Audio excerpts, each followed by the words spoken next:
So over here, you can see that I have this camera animation right here. And if I were to play this, you can see that it is in a certain speed and in a certain motion. If I were to go around over here and increase out the length of the panel right here, you can see that the animation speed changes as well. So if I were to go around and press the play button now, you can see that the camera animation is much more slower.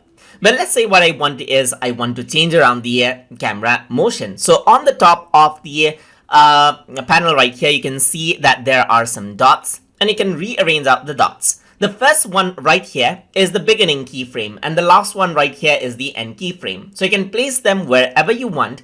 And if you were to press the play button, you can see that now animation just happens in that area. This is the center point animation right here. So you can see that this is the center line keyframe. If I were to go around and change around the keyframe onto the beginning, the first part becomes very, very fast. So I'm just going to go around, keep this on the beginning right here, press the play button. You can see that the first part becomes very, very fast right here, while the rest becomes very, very slow. I can go around, press the play button, you can see that it becomes fast and then slow right there. So that is how you can change keyframe locations, and you can do the same with the objects as well. So let's say, for example, I'm going to go around, select out this car, and let's say I'm going to move around the car. So let me just select out everything. Let me select out everything right here, and then move this onto the left side right here. So that is what you have, as you can see. So I'm just going to go around over here onto let's say the movement. So I'm going to go around onto the movement right here, and then add in keyframe to this one as well. So I'm going to add in a keyframe. You can see that there is a keyframe right here.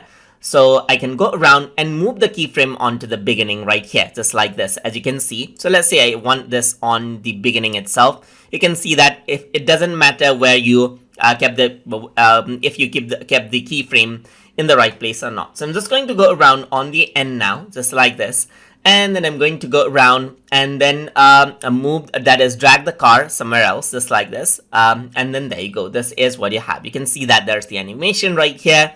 And if I were to press the play button, you can see that there is the keyframe right here. And you want to change the speed of the car, you can go around and then resize the keyframe according to how you want it.